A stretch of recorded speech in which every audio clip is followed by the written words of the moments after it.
Hi everyone, Dr. Belding here, and I'm so excited to continue our series of senior spotlights for the class of 2026. And today I am joined by none other than Pearson Urquhart. So Pearson, how you doing? Good. Thank you so much for having me. Absolutely. Well, I'm excited to have a conversation with you and let the community get to know you a little bit better and things like this. And if you think you recognize her, you probably have seen her in a stage production at Heritage High School, and because she's been highly involved in theater. We'll get into that in just a minute. So, well, why don't you tell everybody just a little bit about yourself? You know, share about hobbies, your family, and things of this nature. Okay. Well, as you said, my name is Pearson Urquhart. I'm the oldest of 4 kids.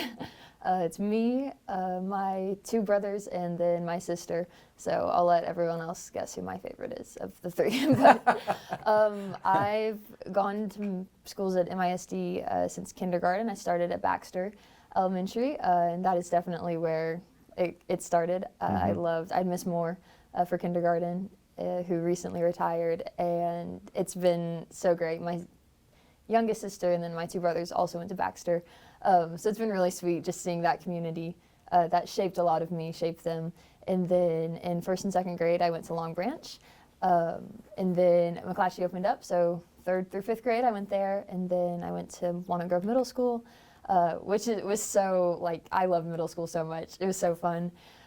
Where I had Miss Gordon, who I know one of your questions is who's your favorite teacher, but that's my favorite. That was my favorite teacher, was Miss Gordon, who won Teacher of the Year for fourth year last night. Yeah, that's right. She did. Yep. She was great. I had her for yearbook, and it was a blast. It was her first year in doing that program, so it was really fun.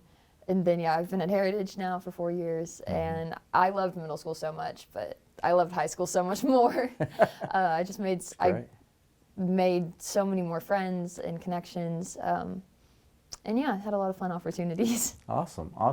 So before I ask you a little bit about Miss Gordon, so you're the oldest of 4 kids. What's it like being the oldest sister and the oldest child? Oh my gosh, it's like, I don't even know. It's so fun. And I was telling someone recently, like, in my mind, my sister currently is in 4th grade, but like in my mind she's still 1. My next brother is still 2, and my next brother is still 4, and like that's not true at all. They're very old at this point. Right. So it's been fun getting to watch them grow up, especially like going to the same schools, having a few of the same teachers that I've had. It's really sweet, and I know next year when I go to college I'll miss them, but I hope that like I've poured into them well this past few years. Oh, I'm sure you have. That's great. So Miss Gordon, you've already kind of jumped to that question about favorite teacher. So why, what did Miss Gordon do that just seemed to really make an impression on you? She, from day one, so I was in yearbook in 6th grade, which was so fun with Mr. Pettyjohn. Then Miss Gordon took over that program.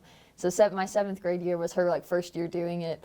So it was very, and then also we had like still recovering from COVID and all this stuff. Right. So it was a really fun learning experience, like learning together. She's really passionate about what she does. I know at Walnut Grove she was an English teacher, then she taught graphic design. She did their AV stuff and yearbook. And of course now she's at the Mile, but every job she does, every different thing she does, she's really inspiring and passionate and really cares about each of her students. And so in 8th grade, I was our editor for yearbook, which is like, that feels like ages ago. And so being able to work even closer with her on that, kind of like organizing, managing people. She's been a really great example of what it means to be a leader. For me, as someone who wants to go into leadership one day. She's just so fun and so nice, but she's really a true leader, and you can see her passion and her dedication for whatever job she has. Oh, that's awesome. She's special. She really is. So, well, tell us about the different school activities that you were involved with during high school. Yeah, so I've been a part of, you said this earlier, Student Advisory Council for all 4 years now under 3 different superintendents, which that seems like a crazy statistic. Like, it seems like a crazy fact, but which has been really fun seeing how the district has grown, and like if like each year we kind of tackle a different problem, which has been really nice. I'm a part of our choir, which is, that choir is one of those activities that I hate to say this, but I joined because my friends were in it. Just because everyone was doing it and I needed another elective. But I really stayed in it because I found a family and a community there with Mr. Carbone. Oh, that's great. Miss Yeah. Gordon is really passionate, but Mr. Carbone, like, choir is his life. Mm-hmm. It's been really great getting to see him the past 4 years, the passion and excitement he has for Yeah. this class that a lot of people do just for fun. Mm-hmm. He really makes it into a family, which is great. I've been, as you said, involved with theater for the past 4 years, which like that has been my biggest like pride and joy every day. The different shows, not even the shows that we do or the success that we have with that, but just being in class, in the long hours of rehearsal. The time goes by quickly because of the people in that class that I have. And Mr. Craddock, of course, he's amazing. The past 2 years we've had him. And then I, last year, started a youth and government club, which is, Okay. it's a program through the YMCA. Yeah. I founded it because I want to go into policy making and all that. And we have debate, and we have a good debate program at Heritage, but this club is specifically for like it's a mock government type thing. So I founded it, competed last year at district and state. This year I competed at district and state, and I ended up, the competition part of it that I do, we write bills. Okay. Which is it's really cool. Seeing all these different kids, come up with solutions to problems that they've seen. So I got to present my bill at the Capitol in Austin in their Senate room, which was really cool. Really. Wow, what a wonderful experience. That really is. And it got passed into our fake government law, There you which go. is really cool. That is really I cool. think only 8 bills out of the whole conference, which is like Wow. over 1,000 kids. So it was really cool this year. I bet. That sounds like a really Yeah, neat experience. it was really fun. Yeah. And something like, I've loved it, but it's not something I ever, like freshman year, if you told me, hey, you're going to start this club and you're going to do this and you're going to talk at the Capitol, I would not have believed you. Right, Like, yes. It's been crazy. It's amazing where your journey will take Yeah. you if you're open to it, right? Yeah. And things like that. So it's good for you Yeah. for being open to that. I want to go back to theater for a second. Yeah. Because what is, can you describe the dynamic that's there whenever you start doing, whether it's a table read or something just at the beginning of trying to figure out the play and all the work that goes into it to the final production. I mean, unless you've done it, you probably don't have a good sense of what it takes and just the dynamic that's built with the cast and the tech crew, and there's an orchestra. So talk about that just a little bit. Yeah, well, I can, especially this year with our one-act play, we got all the way to the round right before state. We got to region, which was absolutely crazy. It's the only second time that's happened for Heritage.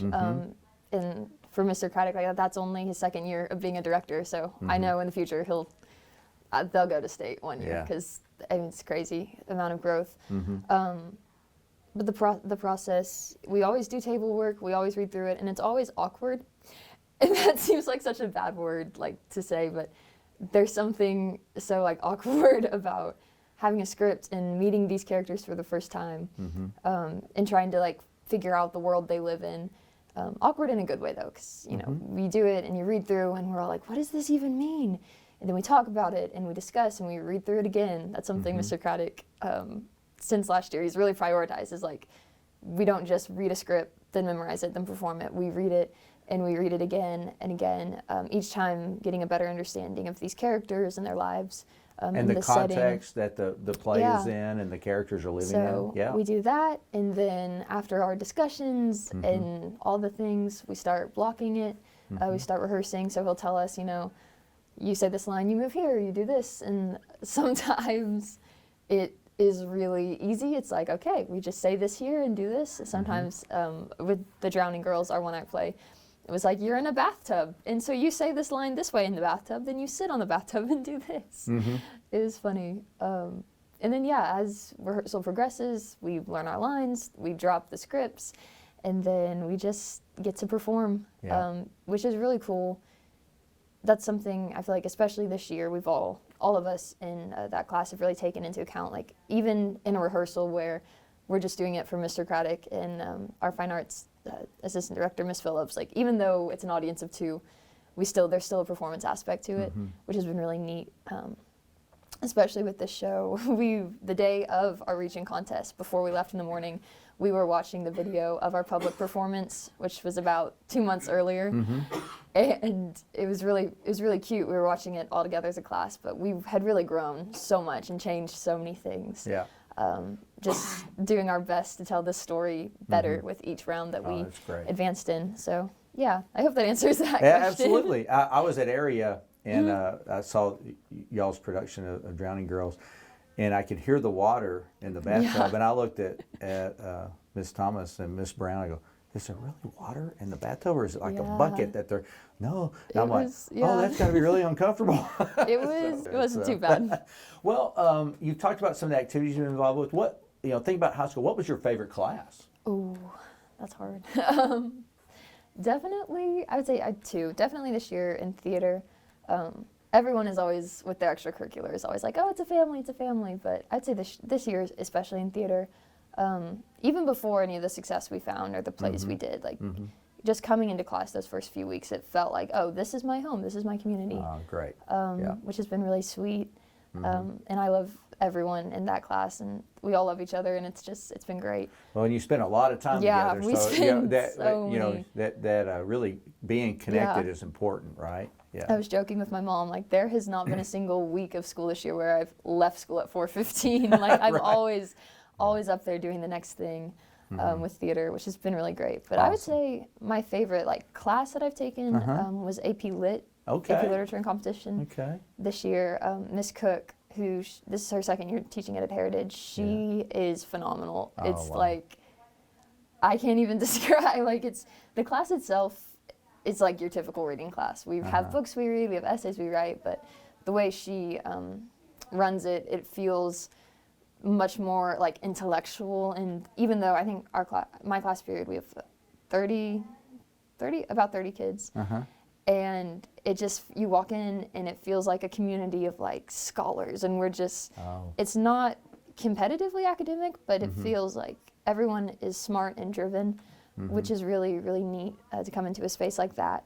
And every book we read, we always have discussions and we talk, and there are days where it feels more like a book club with friends that you've had forever. Gotcha. Versus an English class, which has been really cool. It's been a really different experience than anything. Last year, my English class, I didn't read any of the books that we were supposed to read. Well, I'm glad you read them this year. Yeah, this year I read all of them, well, except Pride and Prejudice, but that's beside the point. Okay. All right, gotcha. I read almost all of them, and I really did enjoy everything that we've done. Good. The environment that she creates, even in this AP class, it's been really cool to witness and be a part of. Awesome. Great. All right. So what's a favorite memory from high school? That's so hard. There's been so many. I would say just this year in theater, I know I keep going back to it, but the family kind of thing that we have, it's been really nice. And I mean, with every year in theater, it's like a community in itself because we spend so long together. Right. But I don't know, something about this year, it felt like, we all love each other, and we're all really close. That's which great. has been really so nice. The connections. Yeah, the connections that we've built this year has been really nice to see. That's great. So talk to us a little bit about community groups you've been involved with, volunteer opportunities, church groups, whatever you'd like to share. Yeah, I'd say volunteer. I know you asked what we were part of, and I said NHS, which has kind of been a volunteer opportunity. Yes. I know we a group of us, well, it's a lot of community people, but a lot of us students clean the cemetery every however often. So I did that a few times this year, and it was really sweet because it's all of us trying to get our service hours and all these community people.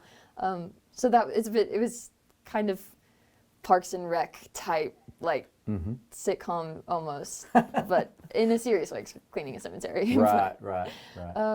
I volunteer. My mom works for a nonprofit for a foster agency, so throughout, before high school, but especially the past few years, I do a lot of volunteer work with them, which has been really cool. Whether it's setting up or helping run events, or we have a foster closet. So it's their agency, even they have a foster closet that has supplies and clothes and diapers and all this stuff.